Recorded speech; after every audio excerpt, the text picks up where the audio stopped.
नहीं, परमेश्वर इसके द्वारा मुझे चलाएगा। मेरे प्रियो, मैं काम करने लगा, परमेश्वर ने मुझे फिर से स्थापित करना शुरू कर दिया, मुझे फिर से स्थिर करना प्रारंभ कर दिया। कुछ समय के बाद मुझे परमेश्वर के वचन को फिर से प्रचार करने का अवसर मिला। मैं मुगल सराय गया, फिर मैं बनारस गया, फिर मैं बरेली गया, और इस तरह से धीरे धीरे मेरे को फिर से अवसर मिलने लगे और मैं परमेश्वर में दीन होकर बढ़ने लगा। उसी का शायद एक ये समय है कि मैं यहां खड़ा हूं। उस विश्वास योग्यता में परमेश्वर ने मुझे देखा, मुझे परखा और मुझे फिर से स्थिर कर दिया। आज मेरे पास मेरी अपनी मिनिस्ट्री है, आज उस मिनिस्ट्री की अपनी वेबसाइट है, आज मेरे पास अपना काम है।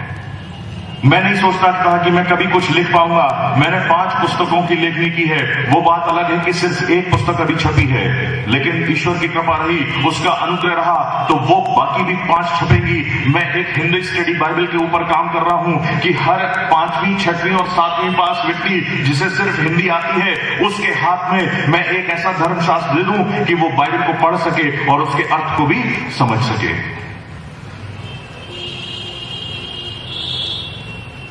मैं सोचता था कि किस प्रकार से अब इस काम में आगे जाऊंगा। मैंने परमेश्वर की उस प्रतिज्ञा को जो सपन्या की पुस्तक के 3रे अध्याय में लिखी है, वहां लिखा है कि जिसकी लज्जा की चर्चा जो कुछ भी मेरे साथ घटा था, चाहे वो व्यापार में, चाहे वो परिवार में, चाहे वो थियोलॉजिकल कॉलेज में, चाहे वो समाज में, जिसकी लज्जा की चर्चा पृथ्वी के छोर तक फैली है, उसकी कीर्ति और प्रशंसा भी मैं जगत के छोर तक फैलाऊंगा। ये प्रतिज्ञा परमेश्वर ने मुझे दी। मैं सोचने लगा, प्रभु ये कैसे पूरी होगी। परमेश्वर एक झटके में वो काम करता है जो हम अपनी पूरी जिंदगी में नहीं कर पाते। मेरे प्रियो, उसी दौरान मेरा आना यहां आपके राजस्थान क्रिश्चियन कन्वेंशन में हुआ। यहां के जो मैसेजेस थे वो यहां रिकॉर्ड हुए। मुझे नहीं मालूम था कि यहां रिकॉर्डिंग होगी, मुझे नहीं मालूम था कि यहां पर उन चीजों को रखा जाएगा। जब वो रिकॉर्डिंग हुई तो मैंने आग्रह किया कि एक मेरे को सीडी दे दी जाए। उन आयोजकों ने एक सीडी मेरे को दे दी। वो सीडी लेकर मैं दिल्ली पहुंचा। दिल्ली में मेरे को एक और मीटिंग अटेंड करनी थी। उस मीटिंग में मैंने प्रचार किया।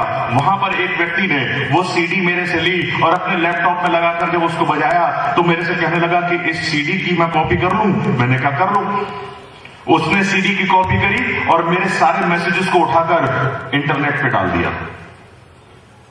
जब मैसेजेस सारे इंटरनेट पे हो गए, उसने मेरे को फोन करके बोला कि तुम्हारे मैसेज यूट्यूब पे ऊपर उपलब्ध हैं, जिस किसी को सुनना हो वो सुन सकता है, डाउनलोड करना चाहे तो वो डाउनलोड कर सकते हैं। उसी समय में मेरे पास एक मेल आया। वो मेल इंग्लैंड से था। मैं कभी विदेश गया नहीं, मैं किसी विदेशी को जानता नहीं। उस इंग्लैंड वाले व्यक्ति ने मुझसे आज्ञा मांगी, अनुमति मांगी कि आपके मैसेजेस मैंने YouTube के ऊपर सुने हैं, क्या मैं इनको डाउनलोड करके अपने इंटरनेट रेडियो के ऊपर सुना दूं। ये व्यक्ति इंग्लैंड में रहता है, पाकिस्तान का बंदा है और अपना इंटरनेट रेडियो चलाता है। अजमेर की उस कन्वेंशन में बोले गए मैसेज YouTube के जरिए यूके में डाउनलोड हुए और इंटरनेट पर सुनाए गए और 2 लाख लोगों से अधिक लोगों ने उसको सुना।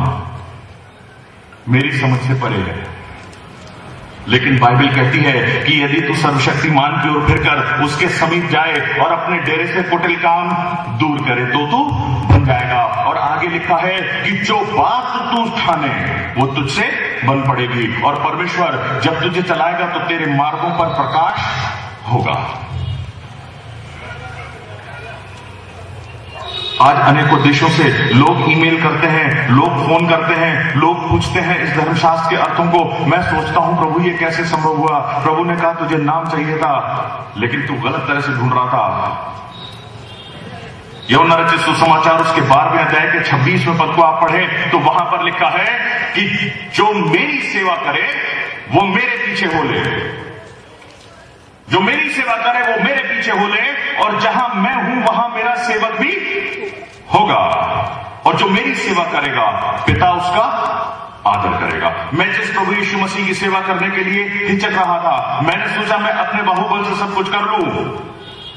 उसमें मैं असफल हो गया। लेकिन जब मैंने प्रभु यीशु मसीह की सेवा को अपने मूल रूप से ग्रहण करके उसको अपने मार्ग में लिया, तो मुझे समझ में आया कि परमेश्वर जो मेरा सृष्टि करता है, सिर्फ एक कारण से कि मैं उसका पुत्र का सेवक हूं, उसके वचन का सेवक हूं, मेरा आदर करने को तैयार है। और जब परमेश्वर किसी का आदर करता है तो सारा जगत जानता है। मेरे प्रियो, मेरा और आपका ईश्वर सर्वशक्तिमान ईश्वर है, सब कुछ करने में सक्षम है। वो बहाली का परमेश्वर है। इसलिए आओ हम अपनी बहाली के लिए उसकी ओर फिरें। उसने नबूकदनेस्सर को बहाल किया, उसने मुझे बहाल किया। मैं कोई अहंकार की बात अब नहीं कर सकता, क्योंकि मैं जानता हूं कि आज परिवार में मेरे पास जो कुछ है, आप लोगों से जो प्यार और इज्जत मुझे मिलती है, आप जैसे लोगों से जो सम्मान मुझको मिलता है, आज जो 3 स्टार और 5 स्टार और ऐसी गाड़ियों का जो सम्मान मुझे मिलता है, वो इसलिए नहीं कि मैं विनय हूं, इसलिए कि यीशु मसीह मुझ में रहता है।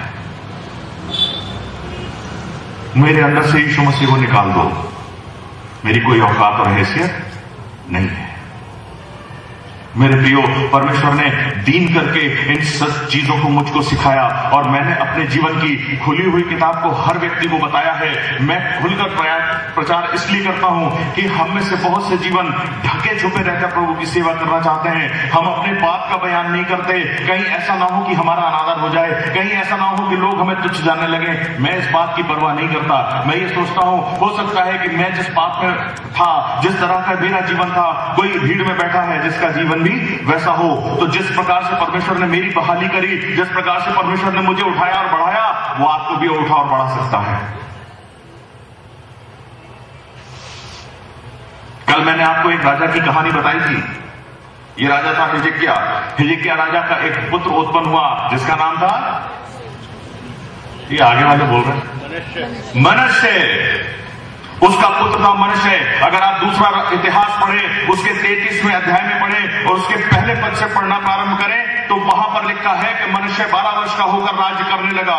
लेकिन उसने वो किया जो यहोवा की दृष्टि में बुरा था।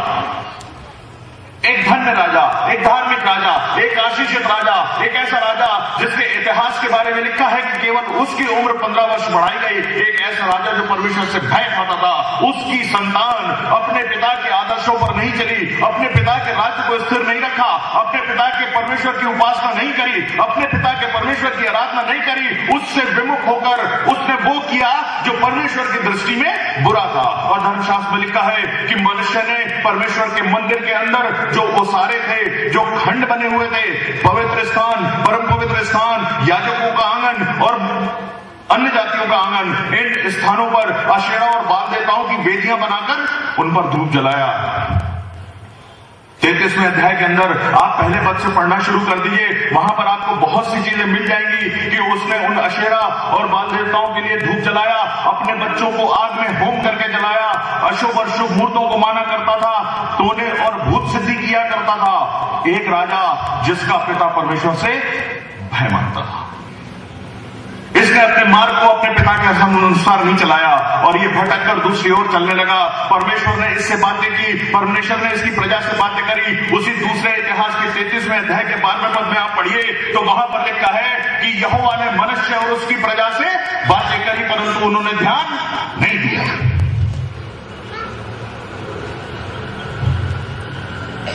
मनुष्य ने और उसकी प्रजा ने ध्यान नहीं दिया। और धर्मशास्त्र में लिखा है कि तब परमेश्वर ने अश्शूर के सेनापतियों से उसके ऊपर चढ़ाई कराई और वे सेनापति उसके ऊपर चढ़ाई करके उसको बंदी बनाने लगे।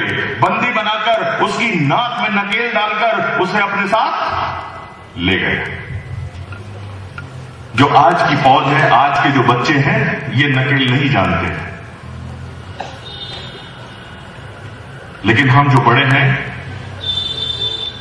हम जानते हैं कि नकेल का उपयोग कैसे होता है। एक मनुष्य की नाक में नकेल डालकर ले जाना आसान काम नहीं है, लेकिन धर्मशास्त्र में लिखा है कि इस मनुष्य की दशा बिल्कुल ऐसी ही हुई और अश्शूर के ये सारे सेनापति उसको अपना बंधुआ बनाकर उसकी नाक में नकेल डालकर उसको अपने साथ ले गए। और वो संकट में पड़कर, देखिए बताता हूं मैं, इसी धर्मशास्त्र में लिखा है, लिखा है इसके 33वें अध्याय के, दूसरा इतिहास उसके 33वें अध्याय के 10 से पढ़ रहा हूं मैं। यहां लिखा है, और यहोवा ने मनुष्य और उसकी प्रजा से बातें की, परंतु उन्होंने कुछ ध्यान नहीं दिया। तब यहोवा ने उस पर अश्शूर के सेनापतियों से चढ़ाई कराई, और वे मनुष्य को नकेल डालकर और पीतल की बेड़ियां जकड़कर बाबिल को ले गए। तब क्या हुआ? शायद पीछे लाइट नहीं है इसलिए पीछे से आवाज नहीं आएगी। संकट में पड़कर वो अपने परमेश्वर यहोवा को मानने लगा। संकट में पड़कर नबूकदनेस्सर की भी हालत यही हुई थी, विनय अरविंद की भी हालत यही हुई, और मनुष्य की भी हालत यही है।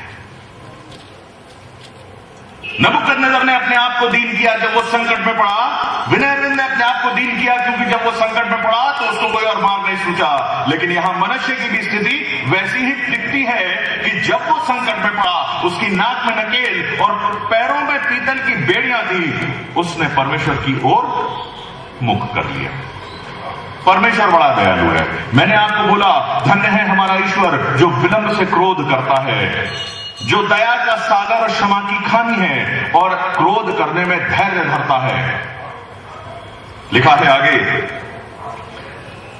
तब संकट में पड़कर वो अपने परमेश्वर यहोवा को मानने लगा और अपने पूर्वजों के परमेश्वर के सामने बहुत दीन हुआ और उससे प्रार्थना की। तब उसने यानी परमेश्वर ने प्रसन्न होकर उसकी विनती सुनी और उसको यरूशलेम में पहुंचाकर उसका राज लौटा दिया।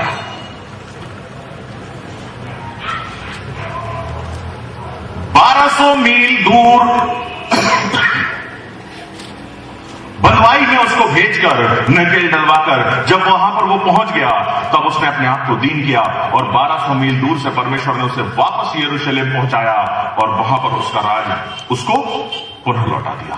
मेरे प्रियो, मैं और आप क्यों यहोवा के पीछे फिरे? मैं और आप क्यों यहोवा की ओर फिरे? इसलिए क्योंकि वो बहाल करने वाला ईश्वर है। अगर आपको इन तीनों चरित्रों के अंदर, नबूकदनेस्सर के अंदर, विनय अरविंद के अंदर या मनुष्य के अंदर अपना चरित्र दिखाई देता है, अपने जीवन की कहीं ना कहीं की कोई घटना दिखाई देती है, अपना परिवार दिखाई देता है, अपने आचरण से आपको दिखता है कि हाँ ऐसा हो रहा है या ऐसा हुआ है और अभी तक हम दीन नहीं हुए हैं, आपके लिए अवसर है।